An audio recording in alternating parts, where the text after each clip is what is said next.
Me blog welcome to AR timings 99. ఇవాళ వచ్చేసి నేను మా తమ్ముడు స్కూల్కి వెళ్ళలేదని డుమ్మా కొట్టేసాను. మా తమ్ముడితో మాట్లాడదాం చూడండి. శివ, ఈరోజు ఎందుకు స్కూల్కి వెళ్ళలేదు?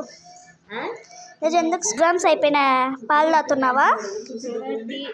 నీకు టీ ఇష్టమా? గైస్ మేమైతే ఇవి కొత్తగా కొన్నానండి.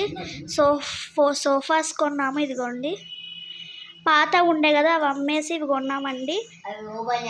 ఇదిగోండి గైస్, ఇదే ఫస్ట్ సోఫా అంటే ఇదే. సెకండ్ వచ్చేసి పెద్దదండి.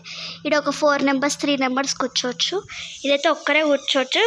ఇదిగోండి, ఇంకా అయితే మేము కవర్లు కూడా ఓపెన్ చేయలేదు. ఇదిగోండి, కొంచెం ఓపెన్ చేస్తాము. ఇదిగోండి, ఇది కూడా మేము కొత్తదే కొన్నాం గైస్. ఇది కూడా అంతా సెట్ వచ్చేసింది దీనికి గైస్. ఇది గైస్ ఇదిగోండి, బాగుంటే సబ్స్క్రైబ్ చేయండి, కామెంట్ పెట్టండి బాగుంటే. గైస్ ఇది గైస్ మా కొత్త సోఫా. అంటే బాగుంటే లైక్ చేయండి, షేర్ చేయండి, కామెంట్ చేయండి.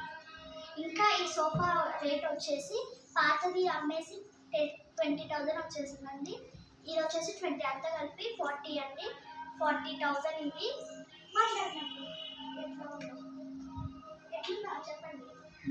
సూపర్గా అంటే పాతది నాకు భలే ఇష్టం అండి, కానీ అది పోయితే నాకైతే కూర్చోబుద్ధి కావట్లేదు. బాగుంటుంది, నాకైతే అది భలే నచ్చింది. ఇది కూడా కొంచెం బాగానే ఉంది గైస్. ఈ సోఫా నచ్చినట్టయితే కామెంట్ పెట్టండి. Please like, share, subscribe to mini blog. Bye.